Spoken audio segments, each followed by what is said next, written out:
What is going on, everybody? It's Jimmy, and today we're here for weeks 1 and 2 of the Crash.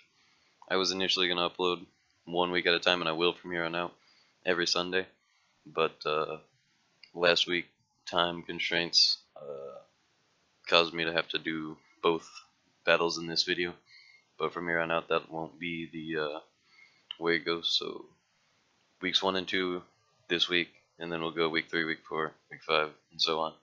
So yeah, we're starting up the Krash against Bash, which is funny, but we got this solid squad of mons. I was thinking we'd get the job done. I was gonna try to get the webs up, and just clean house with all these threats, because it was the opening match, and I figured, let's bring it all for week 1, and I figured this would be the best matchup as well. So let's go in. We saw Jolteon. I knew I could take anything it had, and I could dish out some big damage, and I do. Let me just go through something real quick. I was playing this match on my phone because I was about to leave to go to an event, and so I didn't calc anything until like the end of the game, because it turned out we were leaving later than I expected for that event. So that was a miscommunication on my part that costed me a lot in this game, because had I been able to calc, I would have known that the defense I had in this key room does not get two-shot by Swampert, and I would have been able to stay in here and play this a whole lot better through the beginning of this match.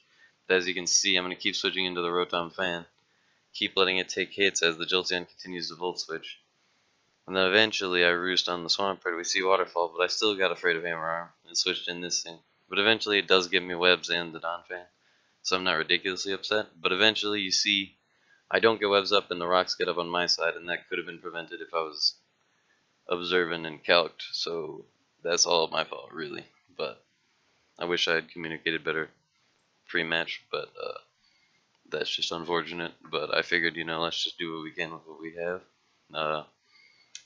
I thought he was specs based on the calc on the Raquinid, but it turned out he had the some sort of electric zap blade or whatever to bluff the specs, which was really good prep on his part. I also didn't think an HP Ice would kill Lando, but obviously it did, so that's just because it was maxed. Here, I make a trace the Beast Boost. That's pretty big, I'm thinking, alright, I brought a Zap Cannon on this thing to try to just nuke this and sweep everything, which could have worked, but we're gonna miss. It's a 50% accurate move, so I'm not like ridiculously upset about that. But I was just kind of upset about all the combo that I had been dealing with, like no calcs, and then I missed 2 things already. But we get the defog off, so that's pretty good. And then we double out the Heatran, and we get the Fire Blast, so I'm making some decent plays. But then, as you can see, I'm still switching in Rotom, which is such a big misplay throughout this game. But we do lower the Jolteon into range, and then I am able to crit with this Zap Cannon. So even though I'm not getting Beast Boost, had I been getting Beast Boost earlier, that would have just swept his team, but we don't get him. Here I didn't want to risk a 50-50 roll that would have won me the game, which is probably a misplay on my part. Instead, I played this route, and I'd go for Adamant Como instead of Jolly, which was really just dumb. And you'll see I eventually roost stall and kill that thing.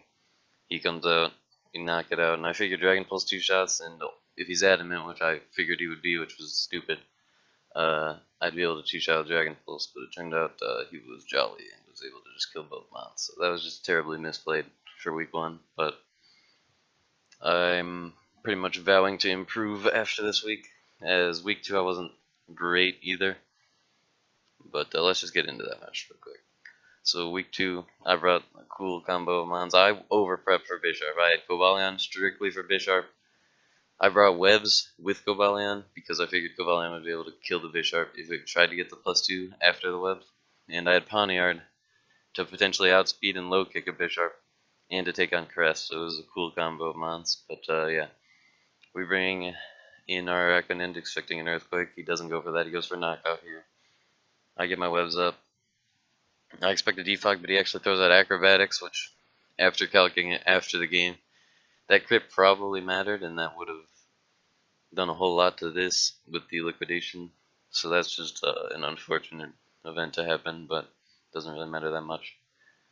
I go into Covalion. I'm thinking, alright, he's going to Earthquake me. after I HP Ice the first time, I'll get weakness policy boost, and I can run through the team after that. What I didn't know was clear body on the first of all, I didn't know Scald from Kingdra. Well, I knew it would kill. I just didn't know. I didn't know Trace on Alakazam worked on Swift Swim that turn, so I figured I'd actually. And I miscalced against Poniard against the Kingdra. So you'll just see right here a series of misplays. Just misplay on top of misplay. But here, I don't know if that mattered. I mean, he'd have to be like max defense for that to matter. That's the 1-inch grid. But I believe he said it did afterward, which would have actually helped me if he would have lived and killed, but I don't think he would have killed, so whatever. Either way, we would have ended up in this spot, I'm pretty sure. I miscalced because I had the rain open on the calc, but then I switched mons to Poniard, and the rain automatically comes off of the calc, which is like stupid in my opinion, but the rain came off of the calc, and I thought I would live this Scald and be able to knock off into a Sucker Punch, but it turned out it was just Scald, and I just got nuked. So that kind of sucked. And then here I'm like, this was a terrible misplay. I thought maybe if he Draco'd, he'd be weaker, because I still didn't know about the Trace, and I thought if he was max speed, it'd outspeed my Alakazam, but I should have tried Alakazam way before that, so I sacked like my whole team to this, but I do Trace Switch him and kill this, so I was like, oh, that's how that works. Because I didn't know that I knew that Mega Speed was adjusted, I didn't know that Swift Swim acted immediately, so that happened. Here we Shadow Ball, and my defense investment in my Alakazam comes in clutch as we live this never-ending nightmare. So this game could have ended a whole lot better in my favor, but you'll see here I pick up a Shadow Ball crit. Had he lived that, would have been in Lando range. Lando comes in, goes for the knockoff, knocks out Cress. Then it would fly in MZ on this, knock that out, and then take on the Diancie. I did not remember about Clear Body, so I figured Lando would have been able to just clean right through everything. But I still would have played that the same either way, in case Diancie had some sort of speed. Like, I'm always that cautious in my battles, as you can see from the USL. So I played really bad in these first 2 weeks, but due to that crit coming in and my HP Fire killing that thing, you will see me win this match. And the crit didn't end up mattering in the overall ending of the game, but it does show, it did make him think that he could have won, I guess, so it just kind of made the battle less fun. The fact that this all happened in 15 turns is crazy, but yeah, we did end up going and taking that win. So from here on out, I promise to be less like crazy in my battles and just more good prep and try to win the game.